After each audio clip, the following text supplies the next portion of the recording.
අයිබුවන් සූදාසනක් හදත විසූදානම් පත්තරමේන්තුව ආරම්භ කරන්න. මම ඉන්නවා දිනූෂ කුඩාගොඩගේ. දිනූෂ අද දවසේදී දවස කාරණා දෙකකට වැදගත් වෙනවා කියලා හොයාගෙන තිනවා. දැන් මේකත් අපිත් හොයාගන්න බෑ. අද වැදගත් වෙන්නේ මොනවාටද කියලා. පළවෙනිම කතාව තමයි අද මම අර වැඩසටහනේ සූදානම් වෙනකොට නම් කිව්වේ ඉන්දිකගේ දවස කියලා. අද පුරුෂයන්ගේ දවස. ඒ කියන්නේ අපේ දවස.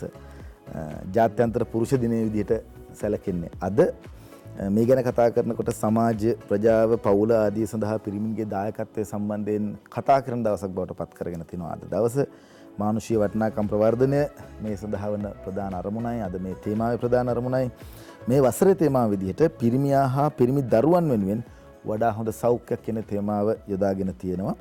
මේ ගැන කතා කරද්දී දිනෝෂන් ගැන කිව්ව නේද? අර ගෘහස්ත ප්‍රචණ්ඩත්වය වැඩි වෙලා කියලා මේ කාලේ. ඔව් මේකයි ඇමරිකාවේ කරපු සමීක්ෂණයකින් තමයි මේක හෙළිවෙන්නේ බුද්ධික. ඒ කියන්නේ මේ කොරෝනා තත්ත්වයත් එක්ක ගෙදර පිරිමි ගැහැණු පවුලේ සමාජිකයෝ සියලු දෙනා ගෙවල් වල ඉන්න තත්ත්වයක් නිර්මාණය වෙලා තියෙනවා. ඇමරිකානු සමීක්ෂණයකින් හෙළි කරනවා පිරිමින්ගේ ගෘහස්ත ප්‍රචණ්ඩත්වය පිළිබඳ පැමිණිලි. ඒ කියන්නේ පිරිමි උදවිය කරන පැමිණිලි සංඛ්‍යාව 16%කින් වැඩි වෙලා කියලා. ඒත් කාන්තාවන්ට වඩා පිරිමින් ගෘහස්ත ප්‍රචණ්ඩත්වයට හිංසනයට ලක් වෙනවා කියන එක නෙවෙයි එකකින් කියවෙන්නේ. පිරිමින් ගෘහස්ත ප්‍රචණ්ඩත්වය පිළිබඳ කරන පැමිණිලි ප්‍රමාණය 16%කින් වැඩි වෙලා කියලා කියනවා. දැන් දිනෝෂ පෙරේද අපිත් එක්ක කතා කරද්දී මතක් කරා මේ වැඩිපුරම කතා බහට ලක් වෙන වචනේ තමයි ලොක්ඩවුන් කියන එක. මේ ලොක්ඩවුන් එක හින්දා තමයි මේ දේ ඇති වෙලා තියෙන්නේ. තව වැඩකට අද දවස විශේෂිත වෙලා තියෙනවා. ඒ තමයි ලෝක සනීප ආරක්ෂක දිනය. 2001 දී තමයි මේ මුලින්ම සමරන්න පටන් ගන්න. 2012 දී තමයි එක්සත් ජාතීන්ගේ සංවිධානය විසින් ජාත්‍යන්තර දිනයක් ලෙස සනීප ආරක්ෂාව නම් කරන්නේ. සනීප ආරක්ෂාව කිව්වහම විශේෂයෙන්ම වැසිකිලි කැසිකිලි සම්බන්ධයෙන් මතක් කළ යුතුයි. ලංකාවෙත් ලොකුවටම මේ ප්‍රශ්නය තියෙනවා. අධ්‍යාපන අමාත්‍යාංශයේ දිනෝෂ මේ දවස්වල වැඩපිළිවෙලක් කරගෙන යනවා වැසිකිලි කැසිකිලි දරුවන්ට පාසල් වලට හදලා දෙන්න කියලා 2500ක් පළවෙනි වැඩසටහන යටතේදී මේ වගේ වැසිකිලි කැසිකිලි හැම පාසලකටම තියෙන්නට ඕන කියන එක හදලා දෙනවා. කොළඹ දිස්ත්‍රික්කේ වුණත් මේ තදාසන්න ප්‍රදේශවල වුණත් සමහරක් පාසල්වල හරියට මේ සනීපාරක්ෂක කටයුතු නැති නිසා සමහරක් දවස්වලට දරුවන් වතුර බොන්නේ නැහැලු. මොකද එළියට යන්න වෙන හින්දා. මේ කතාව දිනුෂක පැත්තෙන් ගත්තොත් දිනුෂ කොහොමද දකින්නේ?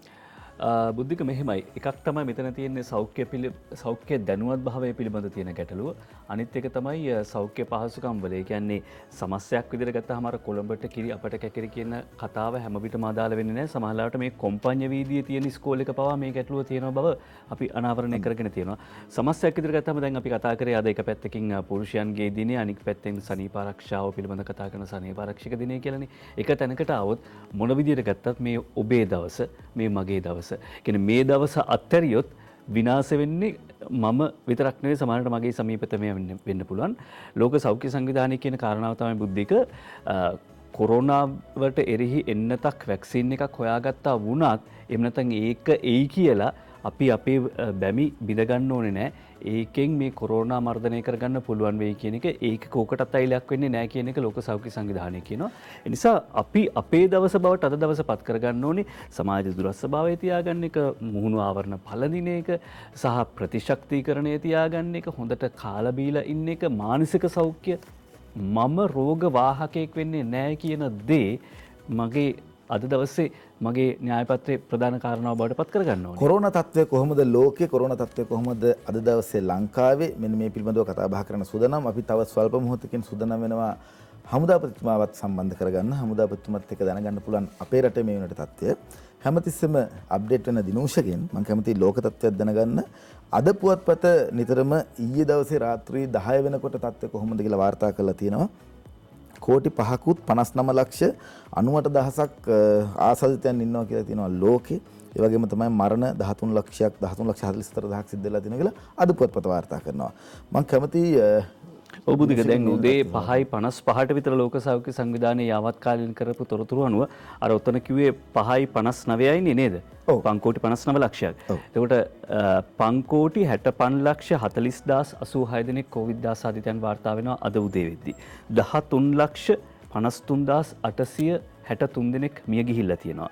ඊයේ දවසට වාර්තා වෙන සමස්ත ආසාදිතයන් සංඛ්‍යාව ලෝකේ 6 ලක්ෂ 4,014යි මිය ගිහිල්ලා තිනවා ඊයේ දවසට විතරක් 10793 දෙනෙක්. එතකොට ලෝකේ තත්ත්වය ඔන්න ඕකයි. ලංකාවේ තත්ත්වය කොහොමද? එතකොට අපි ඉන්න තැන කොතනද? අපි ඉන්න තැන දෙයියනේ කියලා තවමත් වාසනාවන්ත මේ දෙයියනේ කියලා කිව්වන් පස්සේ Facebook වලින් සමහරවට ගහන්න පටන් ගන්නවා. හේතුව තමයි මේ කොවිඩ් ප්‍රසංගතයත් එක්ක ආගම පෙරදුනා කියලා තර්කයක් තියෙනවා. නෑ දර්ශනය ආගමානුකූල ජීවිතය කියන එක කිසි වෙලාවක පරදින්නේ නෑ. ලංකාවේ තත්ත්වය ලෝක සෞඛ්‍ය සංවිධානය අර විදිහට වාර්තා කරද්දී ලංකාවේ තත්ත්වය සෞඛ්‍ය ප්‍රවර්ධන කාර්යාංශය යාවත්කාලින කරනවා. ඊයේ රෑ 9:11ට තමයි යාවත්කාලින කරලා තියෙන්නේ. 18400ක් වාර්තා වෙනවා. ඇක්ටිව් කේසස් සංඛ්‍යාව 5744යි කියලා කියනවා. ඊට පස්සේ සුවබෙල ගියපු ප්‍රමාණය 12587යි. ඒ කියන්නේ කළමනාකරණය කරගන්නට සමත් වෙලා තියෙනවා. 18000ක් කියලා වාර්තා වුණාට 18400ක් අර මුල්ම රෝගියාගේ සිට. හැබැයි 12587ක් වාර්තා වෙලා තියෙනවා. මරණ 69ක් වාර්තා වෙන බව වාර්තා කරනවා සෞඛ්‍ය ප්‍රවර්ධන කාර්යාංශය. අපි සුදානම් පත්‍රමේන්තුවෙන් සම්බන්ධ කරගන්න අපේ ප්‍රධානියම එහෙම නැත්නම් අපි හැමදාම බලන් ඉන්නවා මේ රටේ මේ දවස්වල වෙන්නේ මොකද්ද කියන එක ගැන සම්බන්ධ කරගන්න යුද හමුදාපතිතුමන් ශවෙන්ද්‍ර සිල්වා මැතිතුමන් දිනමින අද දිවයින ලංකාදීපේ පුවත්පත් ගණනාවක් ගත්තට පස්සේ ඊයේ දවසේදී ජනාධිපතිවරයා කරපු කතාව තමයි ප්‍රධාන වශයෙන් සඳහන් කරලා තියෙන්නේ. මම අද දවසේදී අපේ තොරතුරු සම්බන්ධයෙන් එහෙම නැත්නම් අපි වැඩි වශයෙන් සොයාගෙන යන කොවිඩ් තොරතුරු සම්බන්ධයෙන් වැඩි වශයෙන් හොයාගන්න ඕන නිසා මුලින්ම සූදානම් සම්බන්ධ වෙන්න යුද හමුදාපතිවරයාත් එක්ක ලුතුනල් ජෙනරාල් ශවෙන්ද්‍ර සිල්වා මැතිතුමන් සුබ උදෑසනක් ඔබතුමන්ට. සුබ උදෑසනක් බුද්ධික සහ දිනේශ අයබෝවන්. අයබෝවන්. අපි කැමති මැතිතුමනි මේ වෙන විට කොවිඩ් තත්ත්වය කොහොමද මේ ලංකාවේ නැත්නම් අද වෙනට අපේ රටේ තත්ත්වය කොහොමද කියලා දැනගන්න. එතනින් පස්සේ අපිට පුළුවන් තොරතුරු ටිකක් කතා බහ කරන්න. ඔව් දැන් මෙහෙම ඊයේ දිනේදී ශ්‍රී ලංකාව තුළ කොවිඩ් ආසාදිතයන් 327 දෙනෙකු වාර්තා වුණා. එයින් 2 දෙනෙක් වාර්තා වෙන්නේ අර පිටරටවලින් පැමිණෙන මුහුදු හා සම්බන්ධ වෙච්ච අයලුන් පිටරට විදේශිකයන් 325 දෙනෙකු වාර්තා වන්නේ මේ දැනට මෑතකදී පටන් ගන්න ලද පොකුරු වලින්. මේ 325 මුත් බුද්ධික විශේෂයෙන්ම වාර්තා වන්නේ කොළඹ දිස්ත්‍රික්කයේ සහ ගම්පහ දිස්ත්‍රික්කයෙන් පමණයි මේ වන විට. කොළඹ දිස්ත්‍රික්කයේ තමයි බහුතරයක් වාර්තා වන්නේ. ඒ බහුතරෙමුත් වැඩිම ප්‍රමාණයක් ඉතාමත් සුළු පිරිසක් කරනම බහුතරය වාර්තා වුන් ලබන්නේ දැනටත් හුදෙකලා කරලා තිබෙන ප්‍රදේශවලින්.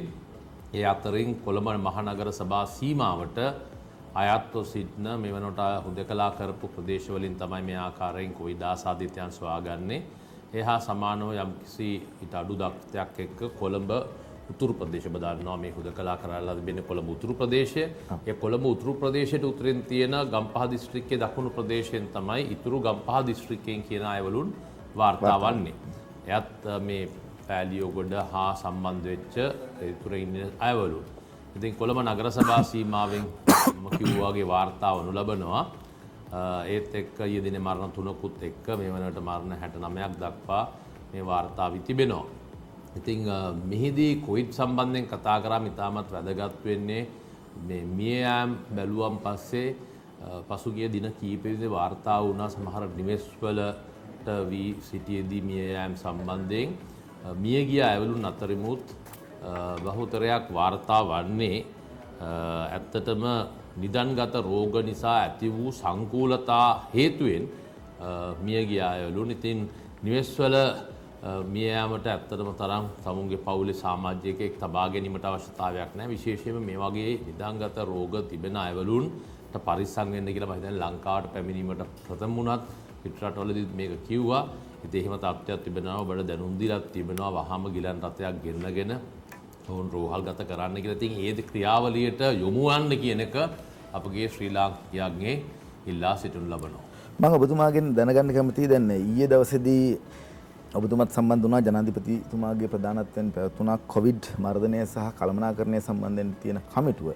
එහි අමාත්‍යවරු කීප දෙනෙක් සම්බන්ධ වුණා සහ සෞඛ්‍ය බලධාරීන් ඒ වගේම දේශපාලන පැත්තෙන් ගත්තොත් ජනාධිපතිවරයා ඇතුළු ජනාධිපති ලේකම්වරයා ඇතුළු කණ්ඩායම මෙහිදී සාකච්ඡා කරා නේද අධ්‍යාපනය සම්බන්ධයෙන් කවද්ද පාසල් ආරම්භ කරන්නේ කොහොමද ඉසිරි කටයුතු වැඩ පවත්වන්නේ කියලා. ඒ පිළිබඳව ඔබතුමාගේ අදහස සහ කොහොමද ගත තීන්දුව දැන් මෙහෙමයි මම හිතන්නේ බොහෝ දුරට අද දිනේදී ගරු ජී.එල්. පිරිස් අධ්‍යාපන අමාත්‍යතුමා සම්බන්ධ වෙලා බොහෝ දුරට මේ සමැදිව කරුණු විස්තර වාර්තා කරයි ඒක ඔවුන්ගේ කර්තව්‍ය අධ්‍යාපන සම්බන්ධයෙන්.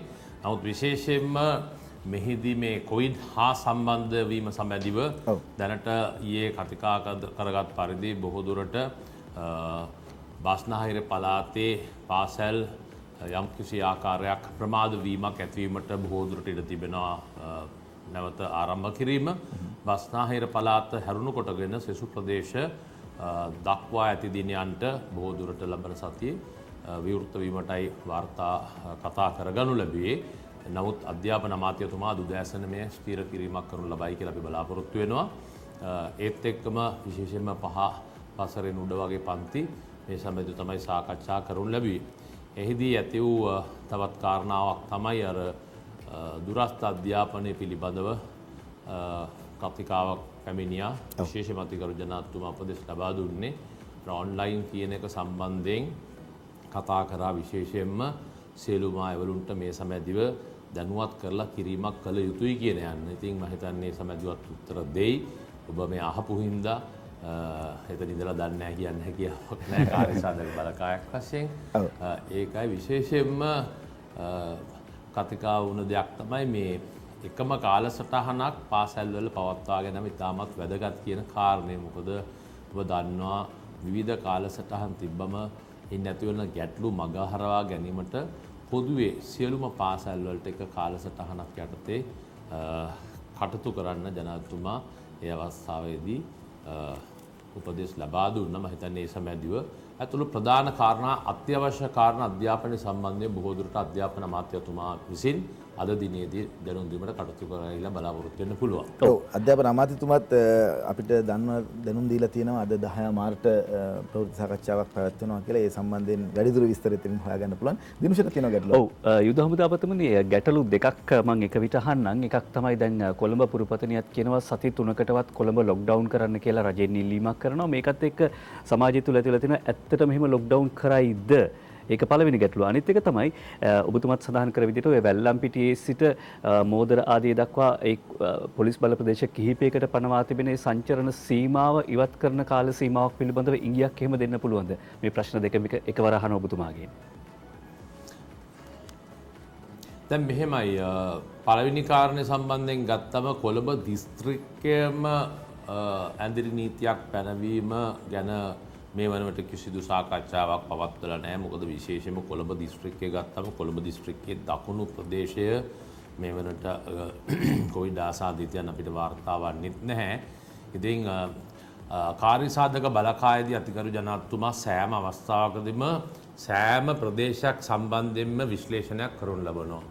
අපි මේ දිස්ත්‍රික්කයක් නැත්තම් පොලිස් වසමකට දැම්මත් අපි පොලිස් වසමේ ඇත්තටම පොලිස් වසමටම මේක අදාළද කියන එක තරම් අපි විශ්ලේෂණය කරගන්න ලබනවා. එපමණක් නෙමෙයි අපි යනවා යම්කිසි ගොඩ නැගිල්ලක්ද ඒ ගොඩ නැගිලි සමූහයක්ද නැත්නම් ඒකෙන් අනිත් කට්ටියට මේකෙන් බලපෑමක් තිබෙනවද නැද්ද යන්න ගැනත් අපි විශ්ලේෂණය කරන ලබන. ඉතින් ඒ අනුව අපි හැම වෙලාවෙම උත්සාහ කරන්නේ යම්කිසි ප්‍රදේශයක සුළු ප්‍රදේශයක් නැහැ ප්‍රදේශයේ පමණක් හුදකලා කරගෙන සෙසු ප්‍රදේශ හැකිතාක් දුරට මුදා හැරීම යන ප්‍රතිපත්තියක් අනුව තමයි කටයුතු කරන්නේ. ඉතින් ඒකින්ද මේ අවස්ථාවේදී ඔබ අහපු පළවෙනි ප්‍රශ්නෙට මේ ඒ ගැන කතා කරලා නමුත් කොළඹ දිස්ත්‍රික්කයටම ඇඳිරි නීතියක් පැනවීම මම නම් දකින්නේ මේ අවස්ථාවේ තිබෙන තත්ත්වනේ එවැනි තත්ත්වයක් පේනවයි කියලා.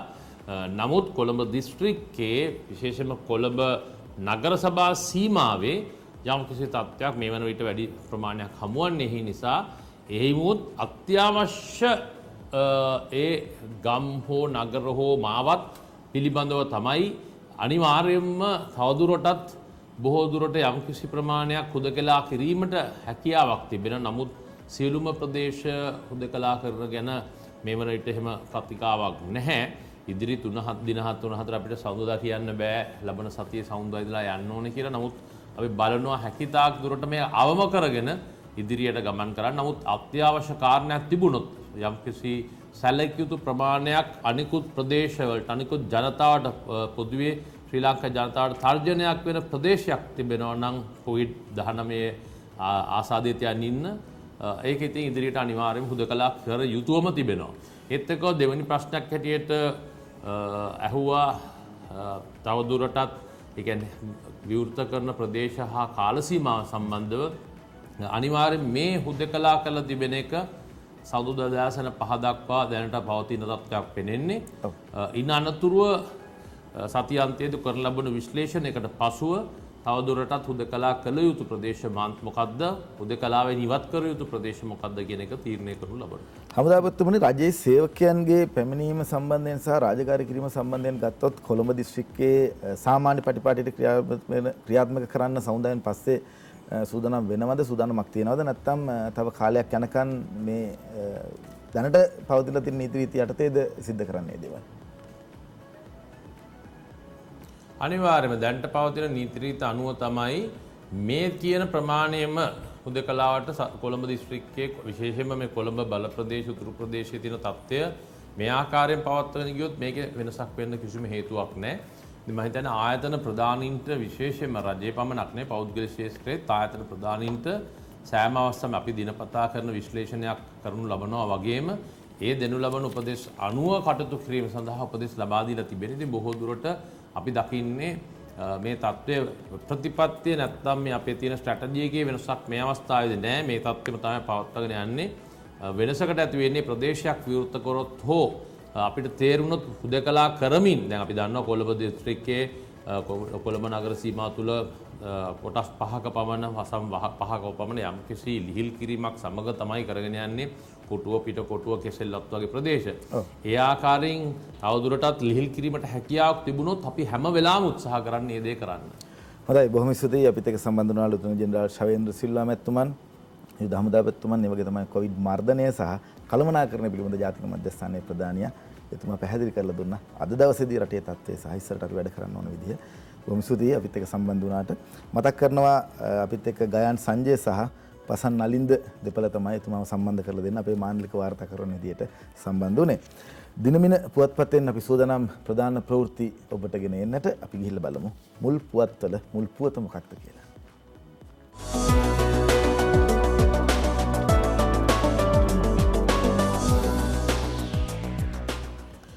දිනමින පුවත්පතේ මුල් පුවත රට සෞභාග්‍ය කරා ගෙන යාමට ගත යුතු ඕනෑම පියවරක් ගන්නවා මගේ සාර්ථකත්වය මනින මිනුම් දණ්ඩ ජනතා මතය මිස සමාජ ජාලා හරහා පතුරවන බොරු ප්‍රචාර නොවේ. ජනාධිපතිවරයා තමයි ජාතිය අමතමින් ඊයේ දවසේදී මෙලෙස ප්‍රකාශ කරන්නේ.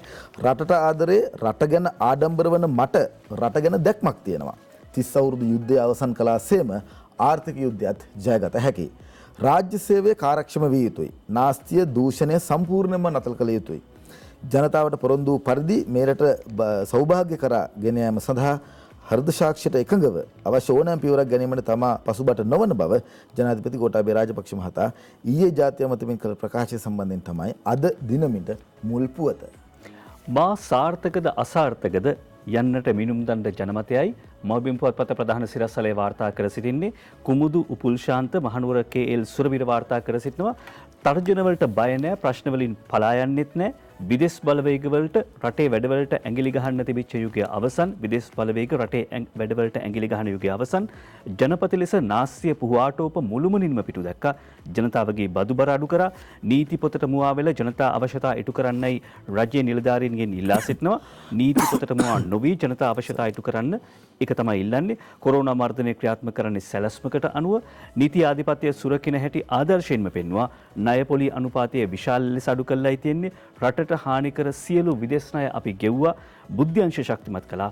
මත්ද්‍රව්‍ය ජාවාරම්කරුවන්ට අන්තවාදී මීට පස්සේ ඉඩක් නැහැ කියලා ජනාධිපතිතුමා කරපු ප්‍රකාශය මවබිම් වාර්තා කරනවා.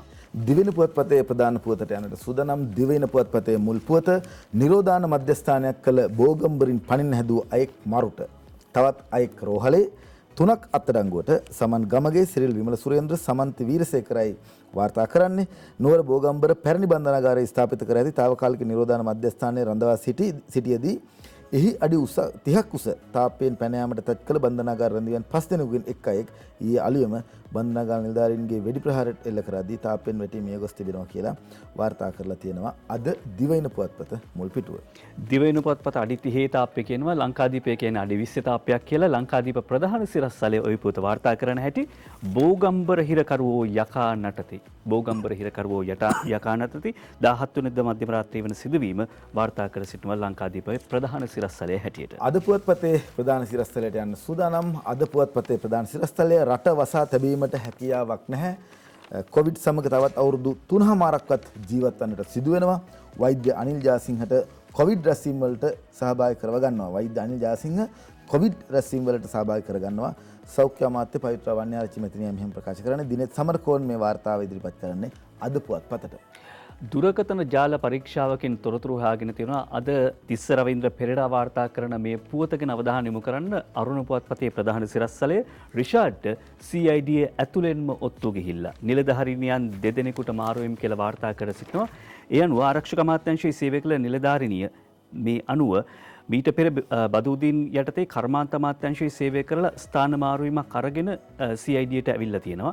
ඊළඟට විශ්‍රාමික පොලිස් නිලධාරියෙක් ඉන්නවලු හිටපු ඇමති බදූදීන්ගේ ආරක්ෂක කටයුතු භාරව ඔහු ක්‍රියා කරලා තියෙනවා. මේ අනුව මේ ජාලයට සම්බන්ධව කටයුතු කළ අපරාධ පරීක්ෂණ දෙපාර්තමේන්තුවේ විශේෂ ඒකකයක ස්ථානාධිපතිවරිය ආරක්ෂක අමාත්‍යාංශයේ සහකාර ලේකම්වරියක සහ විශ්‍රාමික ජ්‍යෙෂ්ඨ පොලිස් අධිකාරීවරයෙකු ගැන තොරතුරු අනාවරණය කර ඇතැයි වාර්තා කර සිටිනවා.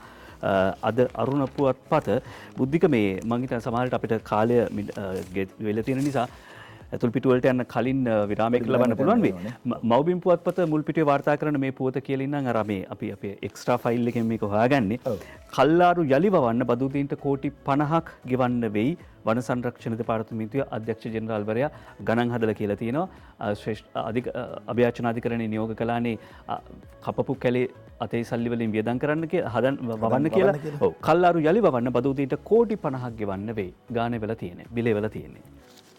රිචඩ් බ්‍රැන්සන් කියලා කියන්නේ ලෝකයේ ඉතාමත්ම වටිනා කියන ව්‍යවසායකයෙක්. සල්ලි දෙන ව්‍යවසායකයෙක්. ඔහු කියලා තිනවා මේ වැරදුණු උත්සාහයන් ගැන දුක් වෙන්න එපා. ඒකෙන් පාඩම් ඉගෙන නැවත ආරම්භ කරන්න කියලා. අපේ රටේ කොවිඩ් සම්බන්ධයෙන් ගත්තත් එහෙමයි. අපිට වැරදුනේ නැහැ. පුංචි පුංචි පාඩම් අපිට ඉගෙන ගන්න සිද්ධ වුණා. අපි නැවතත් නැගිටින්න සූදානම්. දිනවෙන පුවත්පත මේ ඒ අටින් ගන්න කියලා කිව්වනේ. ඔව්. දිනවෙන පුවත්පතෙන් ආරම්භ කරන්න සූදානම්. අද දවසේදී ඇතුල් පිටු සම්බන්ධයෙන් තියෙන තොරතුරු සහ මුල් පිටුවේ තවත් තොරතුරු කිහිපයක් යහපාලන ආණ්ඩුව අසමත් කළ ජනතාව සමතුන් කිරීමට ක්‍රියා කරනවා කියලා අග්‍රාමාත්‍යවරයා ප්‍රකාශ කළා තියෙනවා. කොවිඩ් වලින් වුණු හානිය යුද්ධයට වඩා බරපතලයි. රටේ සහ ජාතියේ හෙට දවස වෙනුවෙන් ක්‍රියාත්මක වැඩපිළිවෙල ඉදිරියට ගෙන යමින් යහපාලන ආණ්ඩුව විසින් අසමත් කළ මේ රටේ ජනතාව සමතුන් බවට පත් කිරීම සඳහා සෑම ක්‍රියාමාර්ගයක්ම ගන්න බව මාතෘ භූමියට විශේෂ සාමාර්ථයක් ලබා දෙන බවත් අග්‍රාමාත්‍යවරයා ප්‍රකාශ කරා කියලා මහින්ද අලුත්ගෙදරයි පළ කරන්නේ එම පුවත දිනමින පුවත්පතට. ලංකාදීප පුවත්පතට යනවා. ලංකාදීප පුවත්පත ඡායාරූපයක් පළ කරනවා මුල් පිටුවේ. ඒ තමයි අග්‍රාමාත්‍ය මහින්ද රාජපක්ෂ මහත්මයා ගුවන් තොටේදී උපන්දින කේක් කපයි කියලා ඡායාරූපයක් පළ කරනවා. ඒත් එක්කම යනවා 7 වෙනි පිටුවට අරුණ පුවත්පතේ කටුනායක ගුවන්තොටුපොළේ දෙවන පර්යන්ත ව්‍යාපෘතියේ වැඩ ආරම්භයි. අග්‍රාමාත්‍ය මහින්ද රාජපක්ෂ මහත්මයාගේ ප්‍රධානත්වයෙන් ඊයේ කටුනායක ජාත්‍යන්තර බණ්ඩාරනායක ගුවන්තොටුපොළේ පර්යන්ත 2 ව්‍යාපෘතියේ වැඩ කටයුතු ආරම්භ වුණා. මේක ඊටාම දැවැන්ත සහ රටේ කීර්තිය කෙරෙහි වැදගත් වන්නා වූ ව්‍යාපෘතියක්. වසර 3ක කාලයක් තුළ මෙහි වැඩ කටයුතු අවසන් කිරීමට නියමිතයි. අගමැතිතුමාගේ උපන්දිනයත් එක්ක තමයි මේ වැඩේ ආරම්භ කළේ. ආයේ අර වැඩ කරන රටක් හැදිලා කියලා සමහරට කෙනෙක්ට හිතෙන්න පුළුවන්. අද පුවත්පතේ පුවතකට යන්න සූදානම් ආණ්ඩුව මාධ්‍ය සහ සමාජ මාධ්‍ය ඉලක්ක කරගමින් දැවැන්ත දඩයමක් දියත් කරලා කියලා සඳහන් කරනවා විපක්ෂ නායක සජිත් ප්‍රේමදාස මහතා. නවෝදයා පවනි තමයි මේ වාර්තාව ගෙන එන්නේ. ආණ්ඩුව මේ වනට මාධ්‍ය සහ සමාජ මාධ්‍ය ඉලක්ක කරගමින් දැවැන්ත දඩයමක් දියත් කර ඇති බවත් ආණ්ඩුව පත්වී වසරක් තුළ සිදුවන එම බරපතල ප්‍රහාරය හෙලා දකින බවත් විපක්ෂ නායක සජිත් ප්‍රේමදාස මහතා ප්‍රකාශ කරා කියලා සඳහන් කරනවා. අද පුවත්පතම තවත් පුවතක් ඉදිරිපත් කරනවා බෝගම්බර නිරෝධාන මධ්‍යස්ථානයක් ලෙස පවත්වාගෙන යාම සුදුසු නැහැ කියලා. බෝගම්බර නිරෝධාන මධ්‍යස්ථානයක් ලෙස පවත්වාගෙන යාම සුදුසු නැහැ කියලා ප්‍රකාශ කරන විපක්ෂයේ ප්‍රධාන සංවිධායක ලක්ෂ්මන් කිරියල්ල මහතා එයත් අද පුවත්පතට ප්‍රධාන පුවතක් විදිහට වාර්තා කරලා තියෙනවා. ඔව් අපි යනවා ලංකාදීප පුවත්පතට. ලංකාදීප පුවත්පත වාර්තා කරන මේ කාරණාව තමයි මහනුවර යලි භූමිකම්පාවක් ඇතිව තිබෙනවා. භූමිකම්පාව වික්ටෝරියා හුණුගල් කැඩීමේ ප්‍රතිඵලයක් වෙන්න පුළුවන්. භූවිද්‍යාඥ මහාචාර්ය අතුල අබේරත්න මහත්මයා කියනවා. ඒ අනුව 18 වෙනිදා ඊයේ තමයි වාර්තා වෙන්නේ මහනුවර ප්‍රදේශයෙන් මීට මාස 2කට කලිනුත් මේ විදිහේ භූකම්පාවක් වාර්තා වුණා මහනුවර දිගන අඹකොටේ අලුත්වත්ත හාරගම අනුරගම කියන ප්‍රදේශවල ඊයේ උදේ 9ට විතර රික්ටර් මාපක ඒකක 2.2ක භූමිකම්පාවක් වාර්තා වෙන්නේ. මහාචාර්ය අතුල අබේරත්න මහත්මයා කියන විදිහට දිගන භූකම්පාවට වික්ටෝරියා හුණුගල් කැඩීමේ බලපෑමක් තියෙනවා. ඒක නිසා වෙන්න පුළුවන්. පේරාදෙණි භූවිද්‍යාඥ අතුල අබේරත්න මහත්මයා කියන විදිහට වික්ටෝරියා ජලාශයට මේකේ බලපෑමක් නැති වෙයි කියලා තවම කියන්න බෑ. හැබැයි භූවිද්‍යා සමීක්ෂණ හා පතල් කාර්යාංශය සඳහන් කර සිටින්නේ මේක ගැන බය වෙන්න ඕනේ නෑ මේ භූකම්පනය ගැන. සාමාන්‍යයෙන් භූස්තර අතර පීඩනය ලිහිල් කරන්න මේ වගේ සුළු කම්පන තත්ත්වයන් නැති වෙන්න පුළුවන් කියලායි භූවිද්‍යා සමීක්ෂණ හා පතල් කාර්යාංශයේ සභාපති අනුර මහත්මයා සඳහන් කර සිටින්නේ. සූදානම් දිනමින පුවත්පතේ තවත් පුවතකට යන්න දුමින්දගේ අභ්‍යාචනයට පෙර රංජන් සහ පද්මිනී සාකච්ඡා කරලා. මෙහිමයි වාර්තා කරන්නේ ජනාධිපති නීතිඥ අනුජ ප්‍රේමරත්න කොමිසමට කියයි කියලා සඳහන් කරනවා. දුමින්දගේ අභියාචනයට පෙර රංජන් සහ පද්මිනී සාකච්ඡා කරලා කියන කාරණාව. මෙය වැඩි වශයෙන්ුත් මේ පිළිබඳව කතා බහ කරද්දී කොහොමද මේට පසන්න විජේසේකර ඉදිරිපත් කරනවා මේ ඉදිරිපත් කරපු ආකාරය මරණ දඬුවම ලබා දීමේ තීන්දුවට එරෙහිව හිටපු පාර්ලිමේන්තු මන්ත්‍රී දුමින්ද සිල්වා මහතා ඇතුළු පිරිස අභියාචනයක් ඉදිරිපත් කළහොත් ඒ සම්බන්ධයෙන් කටයුතු කළ හැකි ආකාරය පාර්ලිමේන්තු මන්ත්‍රී රංජන් රාමනායක මහතා සහ පද්මිනී රණවක හිටපු මහාධිකරණ විනිසුරුවරිය අතර සංවාදයක් පවත්වා ඇති බව ජනාධිපති නීතිඥ අනුජ ප්‍රේමරත්න මහතා දේශපාලන පරිගණන විමසන ජනාධිපති කොමිසම හමුවේ පෙරේදා ප්‍රකාශ කරා කියලා සඳහන් කළා තියෙනවා පහන් විජේසේකර දිනමින පුවත්පතට.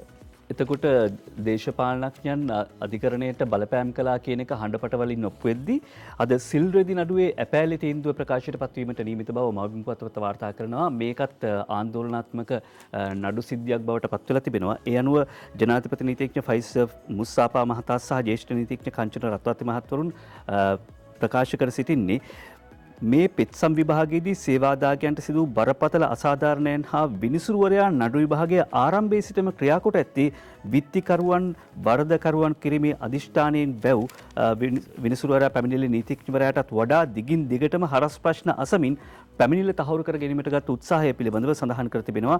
මේ මහාධිකරණ විනිසුරු ගිහාන් ගුලතුංග මහත්මයා ලබා දෙන නඩු තීන්දුවක් සම්බන්ධයෙන් තමයි මේ ප්‍රකාශ කරන්නේ. ලලිත් වීරතුංග සහ අනුෂ පැල්පෙට්ටිය කියන මහත්වරුන්ට එරෙහිව මේ නඩු තීන්දුව ලබා දුන්නේ. විත්තියේ නීතිඥවරුන්ටත් වඩා ඒ කියන්නේ හරස් ප්‍රශ්න දිගින් දිගටම අහලා පැමිණිල්ලේ නීතිඥයන්ටත් වඩා විනිසුරුවරයා හරස් ප්‍රශ්න ඇහුවා. එතකොට අර බුද්ධික කියපු පුවතත් එක්කම මේව සම්බන්ධ වෙනවා. එහෙම ටෙලිෆෝන් එකෙන් මේවටත් උපදෙස් ලැබුණාද කියලා. ජනාධිපති නීතිඥ ෆයිස මුස්තෆා නෙමෙයි ෆයිස් මුස්තෆා සීනියර් මුස්තෆා තාත්තා තමයි සම්බන්ධනේ. දිනමින පුවත්පතේ තවත් කාරණාවකට යන සූදානම් ස්කයිප් තාක්ෂණයෙන් කොමිසමේ පෙනී සිටීම රිචාඩ්ගේ ඉල්ලීම ඉවතට කියලා සඳහන් කළ තියෙනවා දිනමින පුවත්පත. සුභාෂිනී සේනානායකයි මේ වාර්තා කරන්නේ. ස්කයිප් තාක්ෂණයෙන් කොමිසමේ පෙනී සිටීමේ ඉල්ලීම රිචාඩ්ගේ ඉවතට දමලා තියෙනවා. COVID-19 වෛරසයේ වැළඳීමේ අවදානමක් ඇති බැවින් හිටපු ඇමති රිචාඩ් බදුරුදීන් මහතා ස්කයිප් තාක්ෂණය ඔස්සේ කොමිසමේ තාක්ෂණ කටයුතු හා සම්බන්ධ කර ගැනීමට අවසර දෙන ලෙස කරන ඉල්ලීම පාස්කු ප්‍රහාරය දා කරන විමර්ශනය සම්බන්ධයෙන් ජනාධිපති කොමිසම පෙරේදා ප්‍රතික්ෂේප කරලා තියෙනවා. කොමිසමේ සභාපති විනිසුරුවරයා එම ඉල්ලීම ප්‍රතික්ෂේප කළේ රිචාඩ් බදුරුදීන් මහතා නියෝජනය කරමින් පැමිණි පුද්ගලයෙකු සාක්ෂි විමසීම පටිගත කරද්දී පොලිසියට හසු වීම නිසා විශ්වාසය කඩවී ඇති බව කියමින් තමයි මෙලෙස එය ප්‍රතික්ෂේප කරලා තියෙන්නේ. හැම තැනම පොඩි උගුල් අටවල තමයි වැඩේ කරගෙන ගිහින් තියෙන්නේ. අපි අරුණ පුවත්පතට අවධානය යොමු කරන්න කැමතියි. අරුණ පුවත්පත කියනවා PCR කට්ටල ජාවාරමක් කරගෙන MRI එකේ කීප දෙනෙකුත් ඉහළ පෙළේ කීප දෙනෙකුත් මේකට හවුල් කියලා අරුණ පුවත්පත වාර්තා කර සිටිනවා මුල් පිටුවේ. PCR කට්ටල ජාවාරමක් කරගෙන MRI එකේ ඉහළ කීප දෙනෙකුත් හවුල් කියලා ප්‍රශ්නාර්ථයක් එක්ක වාර්තා කරද්දී ඊළඟට සහල් විල පිළිබඳව අරුණ පුවත්පත වාර්තා කරනවා. නාඩු සම්බා කීරි සම්බා ඇතුළු සහල් කිලෝ කෝටි 2ක් පාලන මිලට වෙළඳපොළට නිකුත් කිරීමට රජය කටයුතු කරනවා. යන උදේජීව ඒකනායක වාර්තා කරන්නේ වී අලෙවි මණ්ඩලයේ සතුව තිබිච්ච ටොන් 30000ක් සහල් බවට පත් කිරීමේ කටයුතු ඊයේ සිට ආරම්භ වෙලා තියෙනවා. ඒ අනුව පොතේ හැටියට නම් හාල් මිල අඩු වෙන්න ඕනේ. ඊළඟට පාලන මිල ඉවත් කරන්න සීනි වෙළඳුන්ගේ ඉල්ලීම ඇමති මායිම් නොකරයි කියලා උදේජීව ඒකනායක වාර්තා කරනවා. සීනි සඳහා රජය විසින් පැනවූ පාලන මිල ඉවත් කර ආනයන බද්ධ වැඩි කරන ලෙස. කියන්නේ මේ වෙලාවේ සීනි මිල අඩු කරන්න කියලා කවුරුවත් ඉල්ලුවේ නැහැ. ඒ නිසා මේ මිල වැඩි කරන්න ආනයන බද්ධ ඉවත් කරන්න කියලා කරපු ඉල්ලීම බඳුල් ගුණවර්ධන අමාත්‍යවරයා ප්‍රතික්ෂේප කර ඇති බව වාර්තා කර සිටිනවා අද අරුණ පුවත්පත. ඒ අරුණ පුවත්පතෙන් උපට ගත්තේ? මම දිවෙන පුවත්පතට යන සූදානම් බන්දුගුණ ඇමතුමාම කතා කරපු දෙයක් පාර්ලිමේන්තුවේ මුල් කොටගෙන අරගෙන මම කැමති පාර්ලිමේන්තුවේ තොරතුරු ටිකකට යන්න දිවෙන පුවත්පත සප්ත මහා අර්බුද වලට මුහුණ දෙමින් රටේ විදේශ සංචිත ඉහළම අගයක පවත්වාගෙන යාමට මහින්ද රාජපක්ෂ ආණ්ඩුව සමත් වුණා කියලා වෙළඳ ඇමති බන්දුල ගුණවර්ධන මහතා ප්‍රකාශ කරනවා. මේ අයවැය පැහැදිලිවම ඉලක්කම් සෙල්ලමක්. මෙහෙම කියන්නේ පාටලි චම්පක රණවක මන්ත්‍රීවරයා. ඒ වගේම තමයි පාසල් කාලයේ සිට අධ්‍යාපනය රැකියාව වෙළඳපොළට ගැළපෙන ලෙස වෙනස් විය යුතුයි මහින්ද සමරසිංහ මහත්මයා මෙහෙම ප්‍රකාශ කරන්නේ. ආණ්ඩුව බලයට ගන්න කිව්ව කිසි දෙයක් දැන් මතක නැහැ. හේෂා විතානගේ මන්ත්‍රීවරයා ප්‍රකාශ කරනවා. වසරක් ඇතුළත උපාධිධාරී දරුවන් 6000කට රැකියාව ලබා දෙනවා. ඇමති රෝහිත අබේගුණවර්ධන ප්‍රකාශ කරන ප්‍රකාශයක් එක්ක තමයි අද දිවයින පුවත්පතේ පාර්ලිමේන්තු පිටුව සකස් වෙන්නේ. ඔව්. අගමැතිතුමා ඉදිරිපත් කරපු මුදල් ඇමතිවරයා විදිහට ඉදිරිපත් කරපු අයවැය පිළිබඳ විවේචන ඉදිරිපත් වෙනවා. සමගි ජන බලවේගයේ පාර්ලිමේන්තු මන්ත්‍රී ඉරාන් වික්‍රමරත්න මන්ත්‍රීවරයා පැවැත්වුවා මාධ්‍ය සාකච්ඡාවක්. ඒකෙදි කියනවා අයවැයේ බොරුව එළිවෙන විට ජනතාවට නිින්ද ගිහින් ඉවරයි. ජනාධිපතිතුමා අද ජාතිය අමතනවා. හැබැයි ජනමාධ්‍යයට ප්‍රශ්න අහන්න අවස්ථාවක් දීලා නැහැ. සාමාන්‍යයෙන් ජාතිය අමතන අවස්ථාවලදී එහෙම මාධ්‍යයට අවස්ථාවක් දෙන්නේ නැහැ. මාධ්‍ය සාකච්ඡා සහ ජාතිය අමතනවා කියන කාරණා දෙකක්. ඔය දැන් ඊයේ කියපු තමයි. ඔව්. ඊළඟට තවත් දුරට කියනවා හැබැයි රජයේ විසින් 15% වැට් එක 8% දක්වා අඩු කරලා තියෙනවා. ඒක නිසා මේ කියන ආදායම් ඉලක්කය සම්පූර්ණ කරගන්න බෑ. මේක බොරු ඉලක්කම් මේකේ තියෙන්නේ කියලා. ඒකට වැට් එක ඉවත් කර එකත් වැරදි කියලා කියනවා.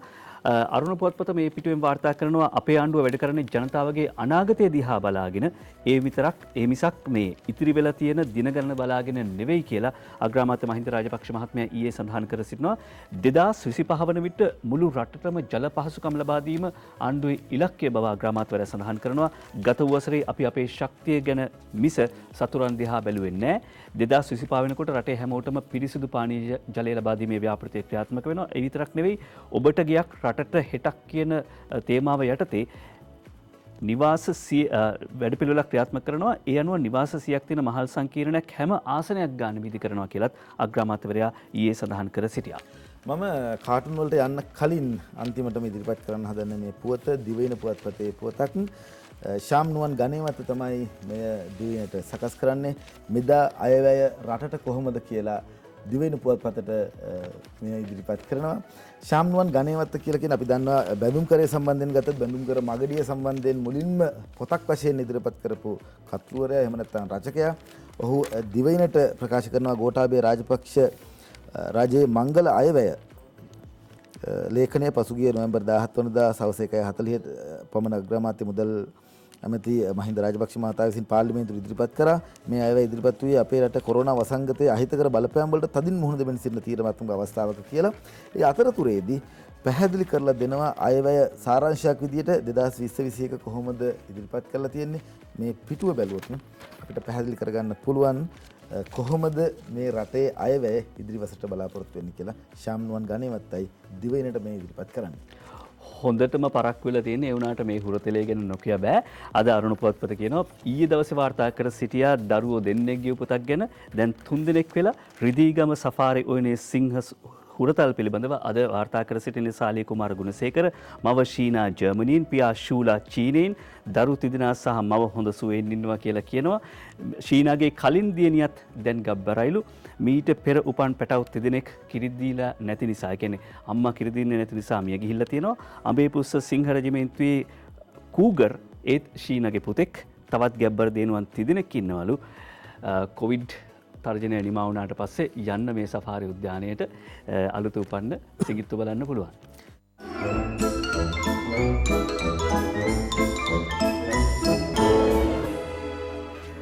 අපේ නිෂ්පාදකරයා ඉන්දික වීරකෝන් මේ ඉන්දික විරාමයට ගියාම ඉඳගෙන කෑ ගහනවා මෙච්චර පරක් වෙලා තියෙද්දි සිංහයෝ ගැන කතා කරන්නේ මොකටද කියලා. සිංහට පොඩි ආදරයක් තියෙනවානේ. අපි සිංහ වංශේ. අපි සූදානම් දිනමින පුවත්පතෙන් ආරම්භ කරන්න කාටුන් සම්බන්ධයෙන් අංජන ඉන්ද්‍රජිත්ගේ කියලා වැඩක් නැහැ කාටුන්ට යන්න සූදානම් වෙන්නේ. අංජන ඉන්ද්‍රජිත් ඉදිරිපත් කරන්නේ කාටුනය. හංගපු සල්ලි එළියට ගන්න කියලා අගමැතිතුමා ව්‍යාපාරිකයන්ගෙන් ඉල්ලනවා. ඕකම මමත් හැමතිස්සෙම ඉල්ලනවා වැඩක් නැහැ කියලා කියනවා.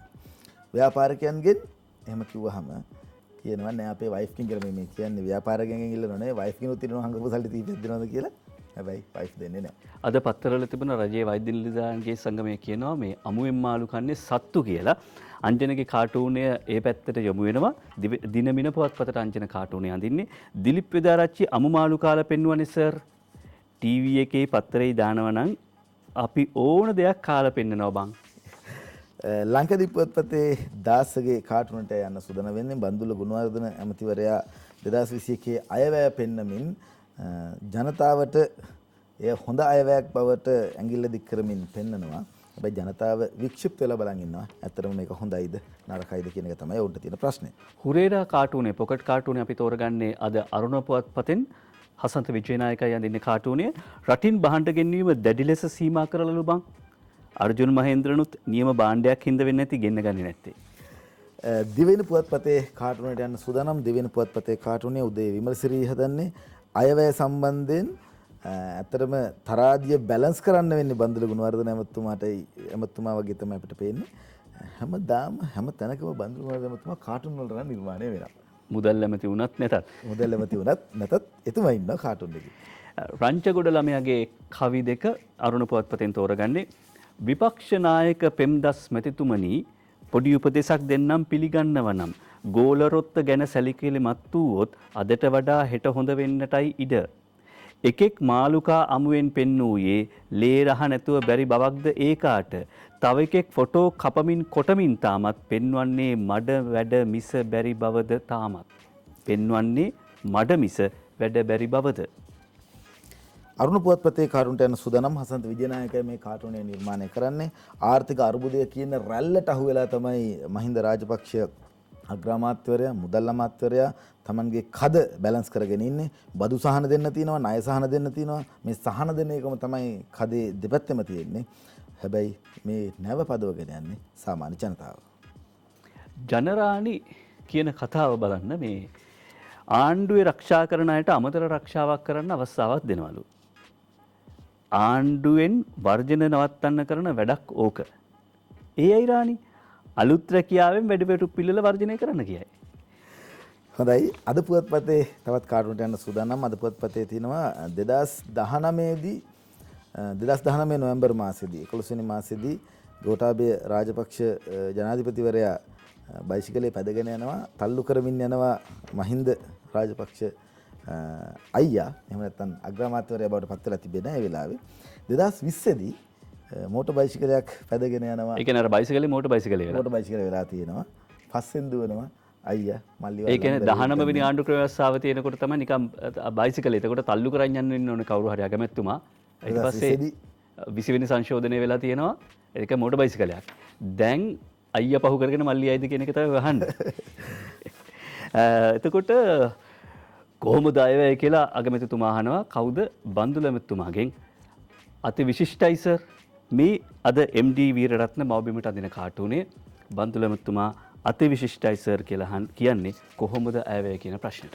අද පුවත්පතට ඩොග් ටෝක් ගැනයි අපි කතා බහ කරන්න සූදානම් වෙන්නේ. ප්‍රියන්ති පෙරේරාගේ ඩොග් ටෝක් මාළු කෑවට කොවිඩ් හැදෙන්නේ නැහැ කියලා පෙන්වන්න පොලිටික් එක් අමු මාළු කෑවා. අනිත් පැත්තෙන් කියනවා අනිත් ඩොග් හොඳ වෙලාවට යා දොස්තර කෙනෙක් නොඋනේ. එහෙම වුණා නම් ලෙඩුන්ගේ ඇඟේ සීනි ගතිය තියෙනවද නැද්ද කියලා බලන්න. ඇඟත් ලෙවකයි.